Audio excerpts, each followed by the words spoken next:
السلام علیکم دوستو، میرا نام ہے مصطفیٰ اور آپ دیکھ رہے ہیں محسن ٹی وی۔ سالن ہو یا قورمہ، ترکاری ہو یا دال، ہمارا پیٹ روٹی سے ہی بھرتا ہے۔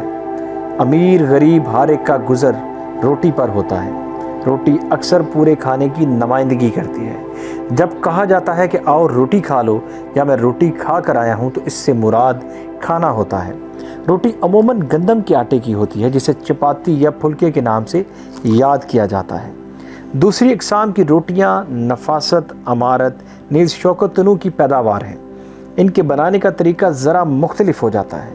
کچھ روٹیاں بیل کر بنائی جاتی ہیں تو کچھ ہاتھ پر تھپک کر۔ روٹی، چپاتی ہو یا پھلکا، ان کے بنانے میں ہنر مندی کی ضرورت ہوتی ہے۔ اچھی روٹی کے لیے آٹا گوندنا بھی اچھے باورچی کا کام ہے، ورنہ اچھی روٹی نہ ہونے سے سارے کھانے کا مزہ کرکرا ہو جاتا ہے۔ روٹی کی دوسری قسم پراٹھا ہے، جو کہ پراٹھا گھی سے تر ہوتا ہے، اس لیے سردیوں کے موسم میں اس کی بہار ہے۔ مختلف قسم کے ساگ، مولی، گوبھی اور دال سے بھرے پراٹھے دہی کے ساتھ بڑے مزے سے کھائے جاتے ہیں۔ پرانی دلی میں تو ایک پوری گلی پراٹھوں کے نام سے منسوب ہے اور پراٹھے والی گلی کہلاتی ہے، بالکل اسی طرح جیسے لکھنؤ کا شیر مال بازار۔ چپاتی، پراٹھے، پھلکا اور پوری بنانے میں خمیر کی ضرورت نہیں ہوتی۔ گرم گرم پوری جب کڑاہی سے نکلتی ہے تو بے ساختہ ہاتھ آگے بڑھ جاتا ہے، اور ساتھ ہی اگر کٹوری میں دہی سے بنی آلو کی ترکاری مل جائے تو دن بھر کھانے کی فرصت ہو جاتی ہے۔ عام طور پر پوری اور سبزی کا میل ناشتے کے لیے موزوں ہے۔ اس طرح جیسے شمالی ہند، بالخصوص لکھنؤ کے مضافات میں ٹکیا، جسے خستہ روٹی کہتے ہیں، اور آلو کی سبزی۔ پوری بنانے میں بھی ہنر مندی کی ضرورت ہے، ورنہ وہ پچک کر رہ جاتی ہے۔ پوری رنگ برنگی ہو تو کھانے کا لطف بڑھ جاتا ہے۔ ہرے ساگ میں گندے آٹے سے ہری پوری حاصل ہوتی ہے، تو چقندر میں گندے آٹے سے لال اور تبک میں سجی سارنگی پوری دسترخوان کی زینت کو دوبالا کر دیتی ہے۔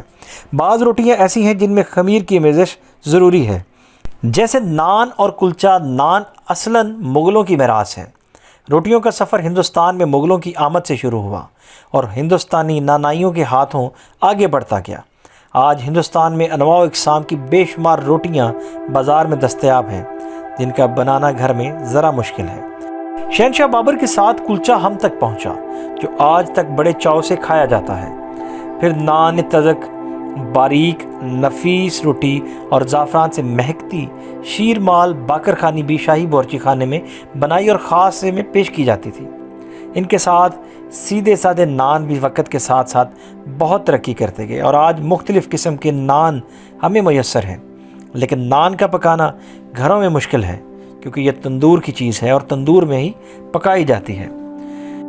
یہودی روٹی ہندوستان میں یہودیوں کی دین ہے، جو اب داستان پارینہ ہی کہی جا سکتی ہے۔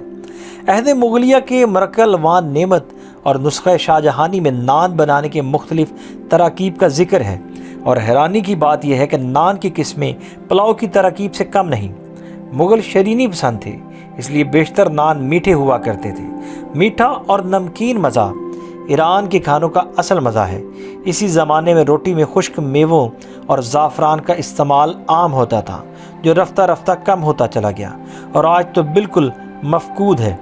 وقت کے ساتھ ساتھ روٹی بنانے کا فن بھی زوال پذیر ہوا۔ لکھنؤ گو اپنی عظمت رفتہ کھو چکا ہے، لیکن اس سے بہتر شیر مال کہیں دستیاب نہیں ہے۔ اسی طرح دلی کے بازاروں میں الٹے توے پر پکائی جانے والی رومالی روٹی، جب نان بائی ہوا میں اچھال کر توے پر ڈالتا ہے تو نان بائی کی ہنر مندی سامنے ہوتی ہے۔ روٹی ہر انسان کی ضرورت ہے، اور زندگی کا سفر اس کے بغیر ناممکن نظر آتا ہے۔ اپنے دور کے مشہور شاعر نذیر اکبر آبادی کی ایک نظم روٹیاں مختلف قسم کی روٹیوں کے ذکر سے پر ہے۔ جب آدمی کے پیٹ میں جاتی ہیں روٹیاں، پھولے نہیں بدن میں سماتی ہیں روٹیاں، آنکھیں پری رخوں سے لڑاتی ہیں روٹیاں، سینہ اپر بھی ہاتھ جلاتی ہیں روٹیاں، جتنے مزے ہیں سب یہ دکھاتی ہیں روٹیاں، جس جائے یہ ہانڈی توا اور تنور ہے، خالق کی قدرتوں کا اسی جا ظہور ہے، چولہے کے آگے آنچ جو جلتی حضور ہے، جتنے ہیں نور سب میں یہی خاص نور ہے، اس نور کے سبب نظر آتی ہیں روٹیاں، جب آدمی کے پیٹ میں جاتی ہیں روٹیاں۔